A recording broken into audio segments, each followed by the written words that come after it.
What's up mga kanay? Sa video ito ay pag-uusapan naman natin kung paano na nga ba mag-renew ng lisensya sa LTO. Before we start, kung bago ka pa lang sa channel na ito and you're into quick and easy tutorials and also with informational videos, please like, share, and subscribe lang kanays. I would really appreciate your support and I also assure you na marami pang naka-line up na helpful videos na aking i-upload this coming days.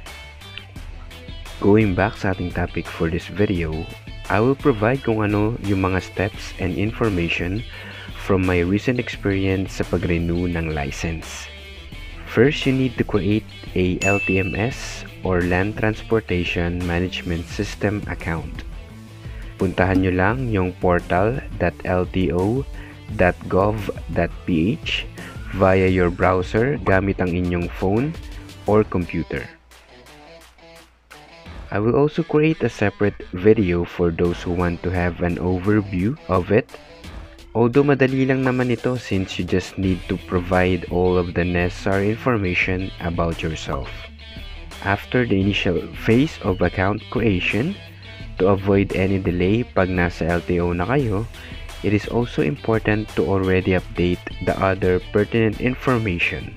So after ng confirmation and verification ng LTMS account and nakalagin na kayo, scroll down nyo lang, then piliin yung profile to update. Next, you need to take the CDE or Comprehensive Driver's Education Exam. This is given that you've already learned the CDE program by doing these steps. Apart from this, there is a lot of reviewers online na pwede mo ring i-consider for a wider view and knowledge of this program. I may also create a video reviewer in the future. For the exam naman, good thing ay pwede mo itong i-take even outside LTO or kahit nasa bahay ka lang ninyo. On the interface, once you log in sa inyong LTMS account, makikita nyo ang e-learning or like yung graduation icon na may arrow down beside it. Tap nyo lang ito, then select CDE Online Validation Exam. This is an online validation exam for driver's license renewal na ang passing score to create a certificate ay 50% or at least 13 correct answers out of 25 questions. Wala ring time limit to answer the questions, so pagbutihan nyo na lang din. To begin the test, tap nyo lang yung Start Exam. Immediately, malalaman mo na agad yung result after finishing the exam. The information will be also sent via your email, which indicates how to download the certificate. Pwede mo na rin ito ma-print or ma-download by clicking the Print Certificate. Once na ma-accomplish mo na ang LTMS account creation and CDE exam, you may now go to the nearest LTO and any accredited LTO medical clinic.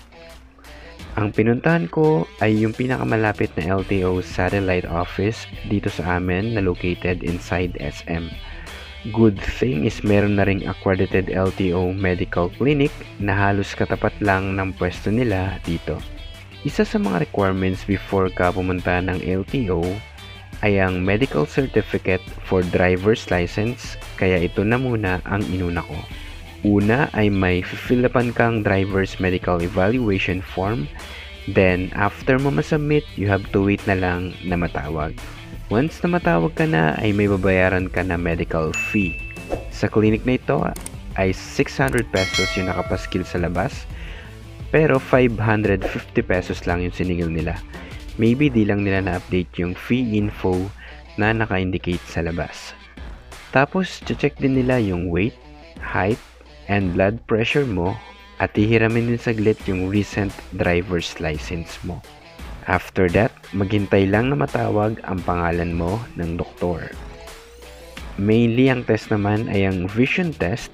Mabilis lang din ang process since luckily hindi mahaba ang pila noong time na yun. After that, maghintay lang ulit na tawagin ang pangalan para i-claim ang medical certificate. in which few minutes lang ay na-claim ko na. Nice. Next ay pumunta sa LTO. Meron lang ding application form na need mo i-fill up with just some personal information. Once done ay isubmit mo na itong form with your recent driver's license, medical certificate at CDE certificate. Hintayin lang ulit na matawag ang pangalan.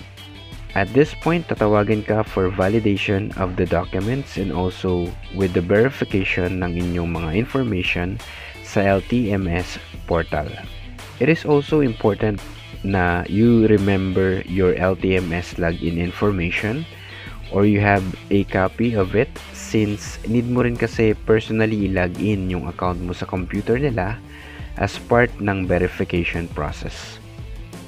As initially mentioned, it is really important na na-update na natin yung iba pang personal information before going to LTO sa portal via profile. This is to avoid any delay of the transaction.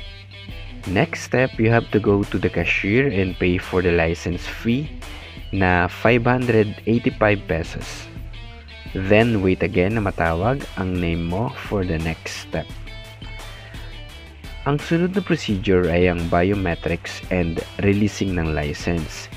I-ask din sa'yo if same photo ba sa previous license mo yung gagamitin mo and also the signature. In my case, pinapalitan ko yung photo ko since feeling ko mas pogi ako now. What? What the fuck? Charis. Tapos pinaghintay lang ako ng mga 2 minuto, then na-release na rin agad yung new driver's license ko.